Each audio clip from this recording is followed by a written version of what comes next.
Let's see. All right, and then I have to mute myself or I can see. Okay, there we go. Okay, I'm already muted. And so, hello, YouTube. How are you doing? I am streaming up on Pillow Talk with Dr. Boyce and Dr. Alicia. That's where I'm streaming today. Let me minimize this and get back to the Zoom. So, yes, I see all these Mother's Day, all of the Mother's Day wishes in the chat. Yes, happy Mother's Day to everybody. I hope it was a great Mother's Day to you guys. And thank you, everybody. Look at all the nice wishes in there for everyone. I think it's so beautiful. Anyway, we're going to get started. Again, we are reading How to Be an Adult in Relationships. It's the 5 Keys to Mindful Loving by David Richo. David Richo has been a therapist, gosh, I think he said almost 50 years. I did interview the author of the book. I interviewed the author of the book. I have that interview somewhere saved. And we are finishing up today. Today, we are finishing chapter 6. And I know a lot of people keep asking, where's chapters 1 through 5? And part of 6, I do have all of the recordings. I am working with my team to get all the compile all of the recordings and have that available for you guys who are interested to review all of them in sequential order.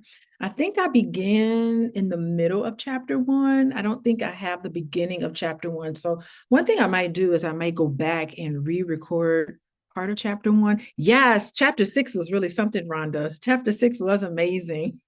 It was really kind of heavy. It was heavy. All the chapters I think are really deep, but I think the more we get into the book, the deeper it is, because there's nuances and there's all of these things to consider. And you started thinking about how wonderful it is to be in a relationship with someone, but all of the potential problems that can happen when you are in a relationship with someone, all the things that you have to overcome, all of the trials and tribulations. Your love has to be tested on some level.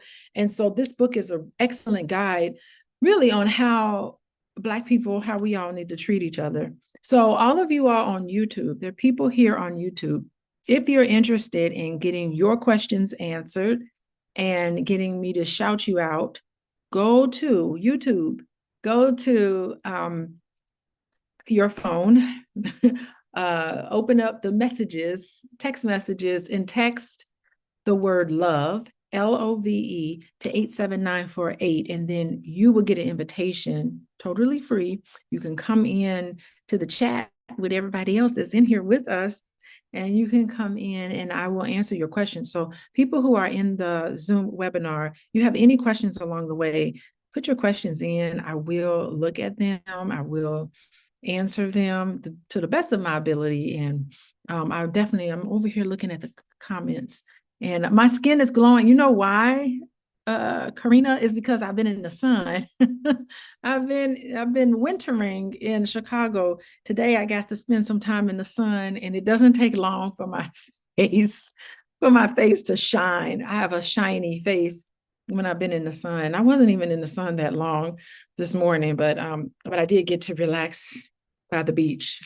Not by the beach. I got to relax by the pool. And so I feel like I'm glowing. I don't know, there's something going on with my camera on this computer, but I feel like I'm glowing. My hair definitely is a little puffy from the humidity in Miami, but oh, there we go. Yes, I need some vitamin D. I've been taking my vitamin D all winter long, and I definitely need to have natural vitamin D. So yeah, chapter 6 is really something, and we're going to finish chapter 6 today. And then we're moving on to chapter 7 next week. Next week is chapter 7, and it is about letting go. Woo, that's another tough one. That's a chunky. You know how hard it is to let go? It is very difficult to let go of things. So, but what's interesting is that they're saying letting go of the ego, of ego. How do we do that? So that's what chapter 7 is about. I'm intrigued to see what the author is really talking about and discussing here. So Anyway, we only have like what, a page left in chapter 6. And I think it's interesting. They begin with responding to threat and jealousy in your partner. I am so curious, you guys. In this book, How to Be an Adult in Relationships, the 5 Keys to Mindful Loving, not just loving, but mindful loving by David Rico. And let me tell you, how do you guys respond? Okay, so in the chat, I want y'all to let me know. Have you ever been in a relationship with someone and you felt jealous of your partner's relationship with another person? So be honest with yourself. If that's ever happened to you, I'd like for you to acknowledge it to the best of your ability. Have you felt jealous? How did your partner respond when you articulated the fact that you had some jealous feelings? And I think it's okay to feel jealous. I think it is natural to feel jealousy. Jealousy is a feeling, an emotion that all of us have. So it's definitely possible. Okay. So I see some yeses in here. I see some no's. Okay. So you all that said no, have you ever been in a relationship with someone and that person was jealous of you and a relationship with another person? Has that ever happened? Okay. Vernell said they got closed captions on here. Thank you. Thank goodness. Oh, closed captions. Okay. So if that ever happened, any instances of jealousy that you experience, either being on the receiving end, like you felt jealous of your partner and their relationship with another person, you got a little jealous, or have you ever been in a relationship with someone and they came to you and they articulated some uncomfortableness that they had with your relationship with another person? So, has jealousy ever been introduced into your relationship? Yes or no? And how did you handle it? Let's see. Okay, so Sharon is saying, yes, my husband is always jealous about who he thinks I might be looking, who he thinks might be looking at me. Okay, thanks for sharing. Okay, not jealousy, but question behavior. And no to the second question. Huh. Questioning behavior. I don't know. I think maybe if you're questioning someone's behavior, maybe that might be jealousy in disguise. I'm just saying. Okay. He reassured me, Jacqueline's talking. He reassured me, but I think because of my attachment history. Oh, okay. So Jacqueline is saying, yes, she brought it up with a significant other, and the significant other provided her with reassurance and understanding. That's interesting. Attachment history. Maybe there was some abandonment. Maybe there was some betrayal in her history. We don't know. Okay. Now that'll make a man angry for sure. For sure. Okay. Is it bad if you don't get jealous about your partner? I don't know if it's bad. I'm just saying that it's not bad if it does happen, if it has happened. Okay, definitely been in a relationship when I felt like my partner was a little jealous. Julian, how did you handle that? You felt that your partner was jealous. What did you do? What did you say? Were you like Jacqueline, who said when she was in a relationship, her significant other reassured her, acknowledged the fact that she had jealous feelings, and provided reassurance. Hey, I'm in this with you. I'm not interested in someone else. Acknowledging that and gave reassurance. So that, I don't know what y'all think about that, but okay.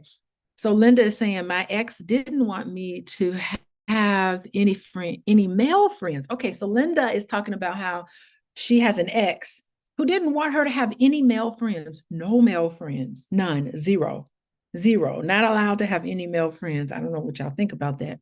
So how did you deal with that, Linda? He's an ex, so that may be a signal about how you could deal with that. So that's interesting. I am the jealous one, Jen is saying. Black on the platform. I like that. I am the jealous one, but he is the secure one. Okay, so how does he help you? If he's the one that's secure, is he the one that is, helping you when you have feelings of jealousy? Hugging men at church. Yeah, you got to do a side hug. I think a side hug is okay in church. I think like the full on front hug, I don't know. Chest hugs ain't happening. Okay, so is that what happened, Varnell? Wait, who was saying that? Who said side hugs? Wait, I gotta look. Okay, Varnell says side hugging at church. Yeah, men in church. Yeah, so did that help? Suppose there's some jealousy about hugs. Is you and your partner can sit down and have a conversation about it and agree to, okay, just a side hug. I'm just curious about what happened. Okay, so there's some other comments in here. Oh gosh. Okay, Sharon is saying, I tell my husband to stop tripping.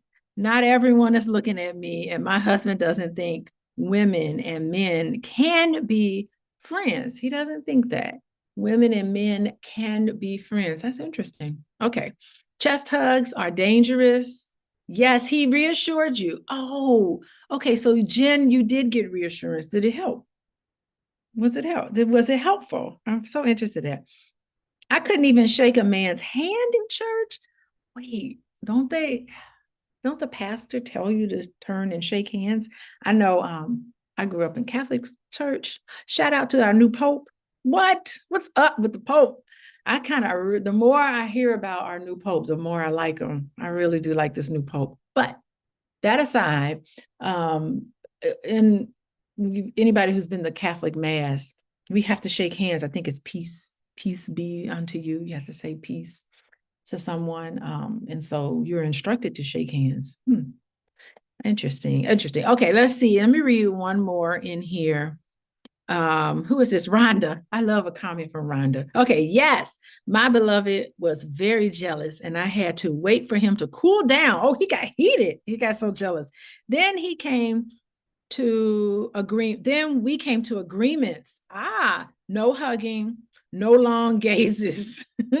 No hugging, no long gazes. Oh my gosh. Oh, yeah. What is the new Pope's name? I think he goes by Leo. Okay, so it's interesting to learn about Catholic history. I think his name is it Patrick Francis? I know his middle name is Francis, and he's from Chicago. He's from the south side of Chicago, actually, Dalton area. That's a sketchy neighborhood. Not to talk about people in Dalton, but that's kind of a sketchy. But I think back in the day when he was growing up, actually that particular neighborhood was really nice. Now it's kind of run down a little bit from what I understand. It's not the best neighborhood in Chicago, but yeah, I think that's really interesting that Pope, for him to be from Chicago is fascinating. Actually, I may do a post because I got some thoughts about the new Pope. Um, some personal connections that I'll probably talk about in the upcoming post. So y'all follow me on Instagram and TikTok. I am at coaching with Dr. Alicia, coaching with Dr. Alicia on Instagram and TikTok. Y'all follow me because I got some thoughts about the Pope that I just haven't had time to sit down and put out. But I am going to put it out. I'm really feeling good about the Vatican, Varnell. Oh my gosh. I'm feeling really great about him, and everything I'm learning about the new Pope is really fantastic. Leo the 14th. Thank you, Rhonda. Leo the 14th.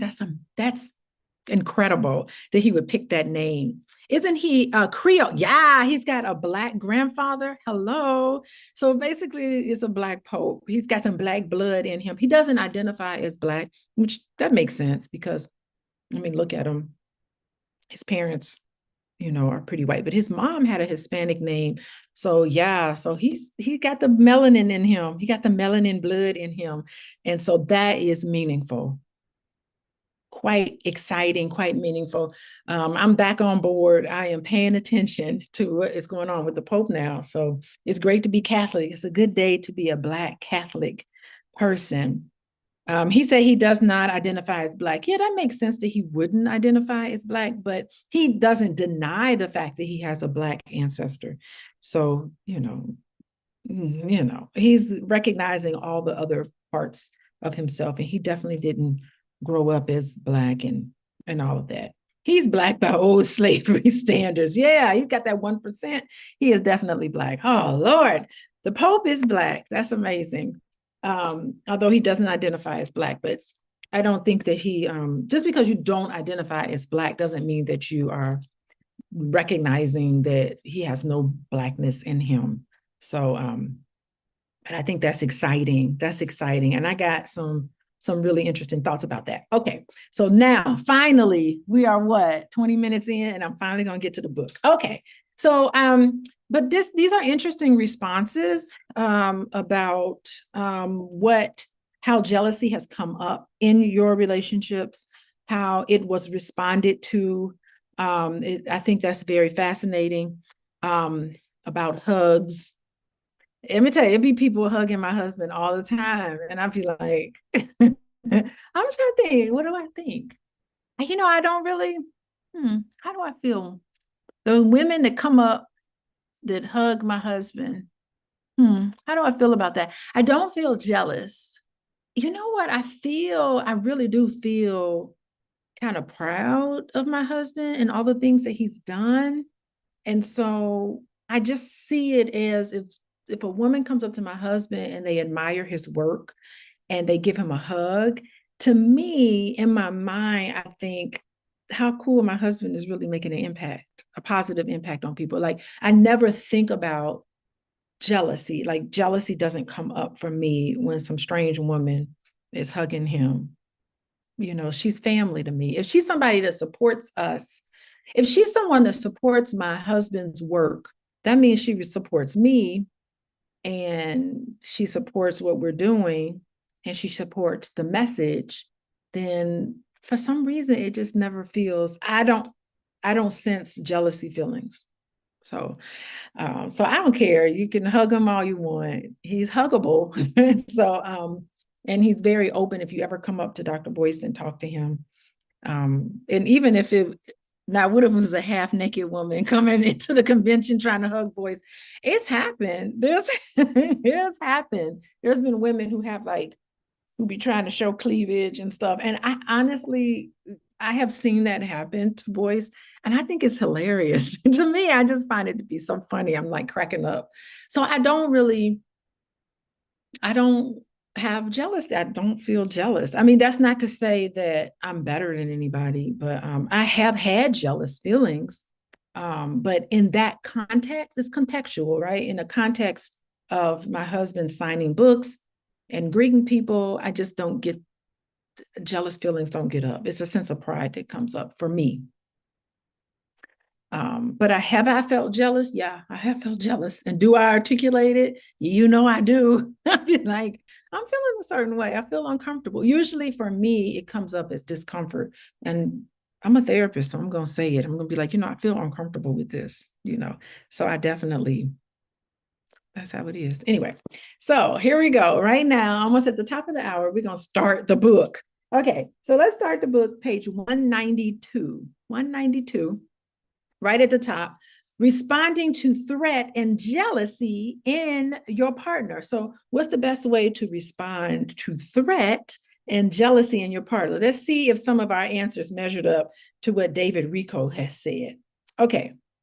Your partner may feel threatened by the friendship you have with someone else. Within the context of an intimate bond with someone, the statement, I am free to pursue relationships, become, I am free to pursue relationships, but I have designed them carefully and appropriately in relation to the reactions of my partner. Let me read it again. So what they're saying is that I am free to pursue relationships. Okay, that statement you can make when you're single. But when you're in a relationship, you need to change your statement to, I am free to pursue relationships, but I have to design them carefully, mindfully, I'm thinking mindfully, and appropriately in relation to the reactions of my partner. So when you're in a relationship with someone else, that means your relationship with other people has to be redesigned appropriately.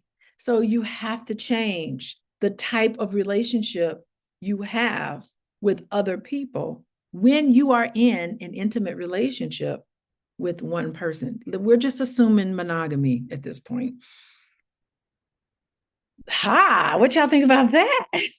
You got to really take into the consideration that you have to design them carefully and or redesign them in light of the fact that you're in a relationship. Okay. Fascinating. All right. So ask your partner to rate her fear on a scale of 1 to 10, with the 10 being the most severe. If she rates the fear of 5 or higher, it will be in the best interest of the relationship to stop doing what scares her. How about that? What do y'all think about that? So you make a list of all of the things that your partner could be jealous of, and you have your partner rate on a scale from 5 to 10, how jealous are you? Have them rate. And then everything that's a 5 or above, everything that is a 5 or above, what are they saying?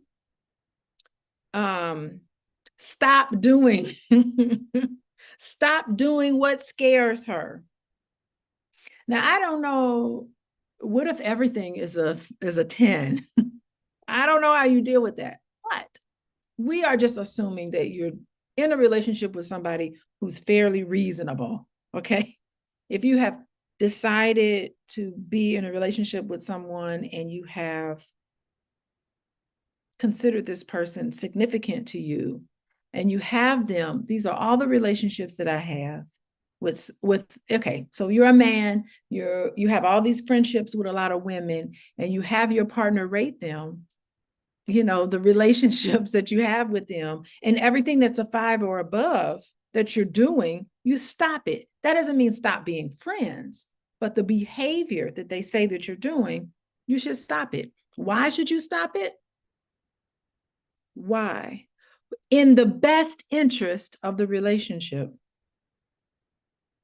So if you want to preserve your relationship, you want to remove and adjust accordingly to everything that's a 5 or above. What y'all think about that? I'm interested. I think that's kind of fascinating. Wow. Based on compassion and respect for her feelings. So being compassionate and having respect for the hurt feelings of your partner, stop doing whatever you're doing that's making them feel uncomfortable. Okay, 5 or above, right? If he's insecure, he can't handle it. Well, let's just see. I mean, that's something to consider. That tells me that number 1, that you're being flexible. Number 2, that you're adjusting. Number 3, that you respect your partner's feelings and not dismiss them. Nobody wants to be dismissed. Things that if you go to your partner and you say, listen, I'm really uncomfortable about this, and they listen to you and adjust accordingly, that makes you closer. So out of respect and compassion of your partner's feelings, if you're doing something to make your partner feel jealous at a 5 or above, stop doing it. How about that? Okay, so there's more. Let's go on. And they said if she rates the fear less than 5, so if it's like a 2 or 1 or 3, if she rates the fear less than 5, then continue what you're doing and keep checking in. How about that? Keep checking in. At the same time, your partner can address the issue for herself in therapy or in dialogue with you or her friends. Simultaneously, your partner can address some of these things, can check in. You can check in with her and she can address some of these issues, insecurity issues with herself, but you should stop what you're doing so that you don't continue to hurt another person. When you love yourself, you can love others, and jealousy won't be tolerated in any way. Confidence and trust are of great importance. Like that. I like that. That we got some elevated, mindful thinking here. Who is this? This is Loranda. Loranda is very mindful. That's a very mindful comment, Loranda. I like that. Okay. So that's how you deal with jealousy. And I think some of it was reflected in a lot of your comments. So I think that's fascinating. You got to consider the person's feelings. Yeah, you have to be considerate of the person's feelings, of which the person that you're in a relationship with, especially a marriage. I don't know how you can plan to stay married to somebody and disregard their feelings. That marriage ain't gonna last for long if you disregard their feelings. So I think that is fascinating. Okay. So we're moving on. Becoming stewardess of closeness. How's everybody doing? We are learning how to become stewardess of closeness. And let's read on here. Oh, before I read the next, gosh, it's not even the next section, it's the last section of the book. I just want to say hello to everybody in YouTube world. Three things I want to say to everybody on YouTube. If you're tuning in on YouTube, you can, and you want to get into the Zoom, please text the word LOVE, love, to 87948, and then you can I'll be reading your responses, and you can ask questions, and I'll answer your questions about relationships. If you're in YouTube world, also, anybody want to reach out to me, you can reach out to me at coachingwithdralicia.com. That's my website. And thirdly, follow me on Instagram and TikTok. And I don't necessarily put the same content up. It all depends on how I'm feeling for the day, but you can follow me there at Coaching with Dr. Alicia. So anyway, all right, we're talking about jealousy. Okay, so he's moving on. The last section of this book is becoming stewardess of closeness. Stewards of closeness, becoming stewards of closeness. I promise y'all I can read. Becoming stewards of closeness. No one is making sure your relationship will survive or your closeness will deepen. Ain't nobody making sure. Ain't nobody hovering over you, not even as a couples therapist. I'm not hovering over you guys, making sure that closeness will happen, will deepen, and that the relationship will survive. Why? Because it's on you to do that, not me. I can be the catalyst. I can give you the map and the compass, but y'all gonna have to figure it out. I can give you the tools, but you have to be the one to implement that and consciously decide to implement it in your relationship, by the way. Okay, so no one is making sure your relationship will survive or your closeness will deepen. You can agree to be the team with that purpose. How about that?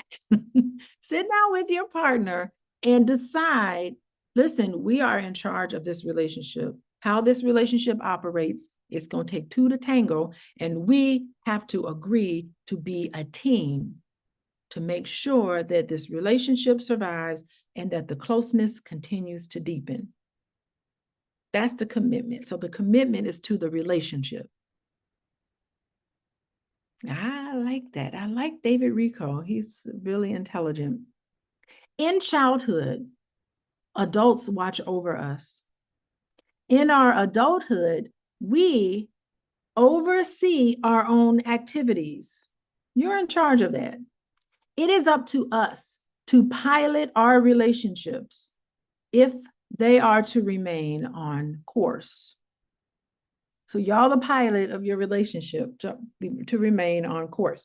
For instance, one partner goes back to school, and the other spends a great deal of time on his job.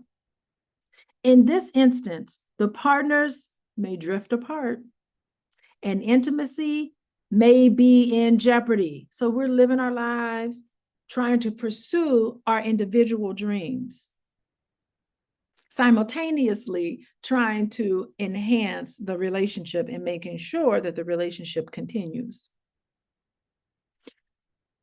So when you're living your life and following your personal dreams, you have to be mindful of the fact that you could drift apart from your significant other and that intimacy might be in jeopardy. Mindful of that. There is a simple technique that can help them become sponsors and overseers to watch out and maintain closeness. Let's think about how can we maintain closeness?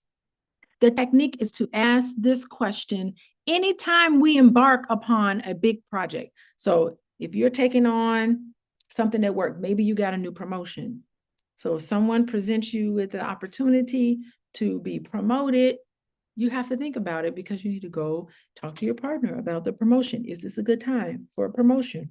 What do you guys want and hope to have together versus things that you hope to have individually? What's going on in your family? You have to consider these things first before you embark upon a project. So here's a question that you need to process with your significant other. I can't tell you how many relationships of people who are married, they just be starting projects. They have no conversations with their significant other about what it means for the relationship. They just be starting stuff on their own without consulting and talking to another partner. And that's not about control, it's about consideration, making sure that if you're taking on something big, especially something financial, because we talked about finances last week, you're talking about all of these things, you really do need to consider the fact that you're in a relationship with another person and you always are watching out. You're the overseer of your relationship. So you're always watching out to see what could be possible pitfalls and taking charge of your relationship. That is such a great idea. So you need to ask this question. How can we do this in such a way that we become closer? Usually the answer includes what? What's the answer include? What is he going to say? 2 elements. What are 2 elements? Well, number 1 is showing the 5 A's.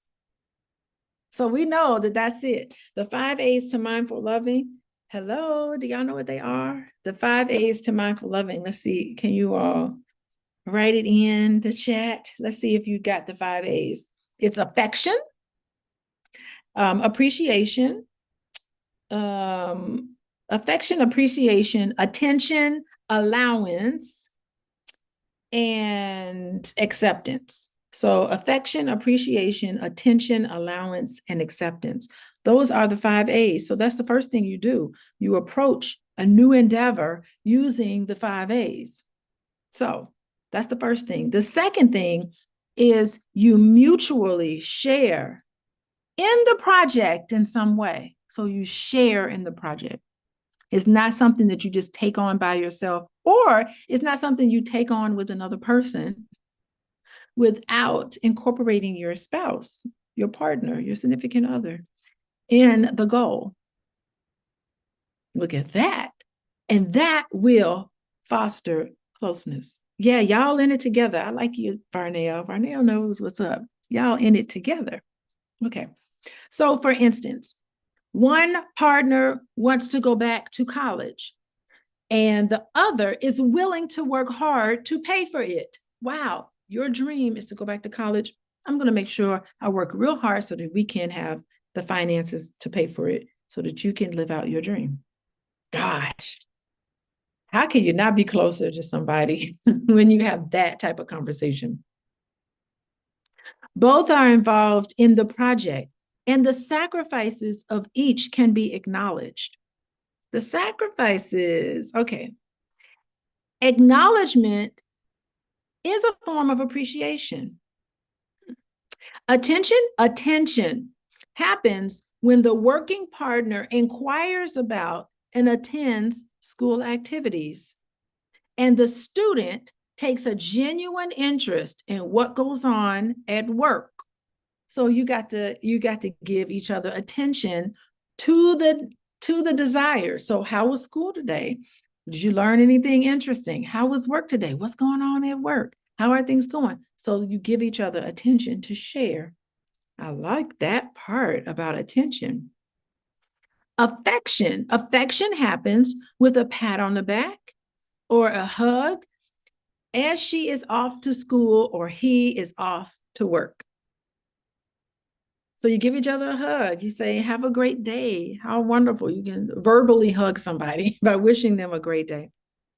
Acceptance and allowing happen when he says yes to the plan without resentment, and she says yes to his need for time off occasionally, especially time together. Finally, we hear often of the fear of commitment to others, but we do not notice that we may neglect commitment to ourselves. What do you want to do that you've been putting off? How about that? What are some things that you would love to do as a commitment to your own self-development that you've been putting off? Y'all know what it is. If it applies to you, you know exactly what it could be. What is it that you always had a desire to do and you've been putting it off, and you don't want to neglect the commitment that you could be given to yourself? We stress our bodies with heavy schedules of obligation at home and at work. Oh, it's Mother's Day. Happy Mother's Day. I know mothers know about that. How we stress our bodies with heavy schedules of obligation at home and at work. You want to finish your book? Kim wants to finish her book. Girl, Kim, finish that book, girl. Talk to your partner. Get some people in there to help you finish your book. Don't put it off. Be committed to that, to yourself in that book. A useful extension of the practice outlined above is to ask. So here's how you ask. How can I take on this task in such a way that I still take care of myself? So how are you committed to all of the other obligations, all of the things that you need to do, but also take care of yourself? You got to give yourself the 5 A's. Yes, Kim. Kim, everyone's telling you, Juanita, all of us. Be like, finish the book. Finish the book. What's the book about? Tell us what it's about. We want you to get. What page are you on, JC? I'm on page 193. It's the last page. It's the last page of the book, of the chapter. Thanks, JC. I see JC in here. Yes. Okay. How can I take on this task in such a way that I still take care of myself? This is not selfishness. Hello. This is not selfishness, but self-nurturance, not selfish. If you think about it, now, one thing I had to learn as a mom is I used to feel guilty. I actually used to feel guilty when I was nurturing myself. I felt like as a mom, especially when I first became a mom, kind of felt like I wanted to prove I could do it. And I was like taking on too much. And eventually I hit a wall. I was like, one day, I think I was just doing too much. And I just literally melted. I melted into the bed. I was so tired. I just was like stunned at how tired I was because I was trying to be everything to everybody. And it was because it was a new task and I was trying to prove to myself and everyone else that I could do this. And it was really, I got to the point where I just had to face it. I just can't do this. I cannot run this schedule anymore. And I started asking for help. And you get help when you ask for it, particularly from your partner. So, these are things that we fall trap to. So a straight commitment is to be committed to self-nurturance committed to the things that you know you want to do, supporting your partner in what they want to do, because why? That will deepen y'all's commitment to each other. So that's what we learned today in how to be an adult in relationships. The 5 keys to mindful love, and David Rico. Oh my gosh, we are done with chapter 6. So chapter 7 is about letting go. I have a feeling that's going to be really heavy. It's hard to let go of the ego, but you got to. Oh, fear was chapter 7. Fear, attachment, control, and entitlement. Lord Jesus. Okay. So we're gonna we're gonna look at that next week. I'll be on next week. Next week is my daughter's graduation from high school, but I think she graduates in the daytime. So probably in the nighttime I'll be available, and I'll be here to definitely to deliver, to talk about chapter 7. So next week we are starting chapter 7. Hopefully, I will get chapters 1 through 6 together, and I'll be able to deliver those other chapters to y'all, in case you guys are just joining me mid book. Because I know you're like, what's going on? What happened with chapter 1 and 2 and 3 and 4? But it's out there somewhere, and I will make sure. The author of the book is David. It's spelled Richo, but it's Rico is how you pronounce it. Rico. Y'all know about Rico laws. But anyway, so goodbye to everybody and happy Mother's Day. Don't forget you to text the word love, LOVE, to 87948. Don't forget to follow me on Instagram, Coaching with Dr. Alicia. And don't forget, go to my website if you need some help with any of this, coachingwithdralicia.com. Goodbye, everybody, and happy Mother's Day. Enjoy the rest of the day. You only got a few more hours left to enjoy your day, because come Monday morning, moms,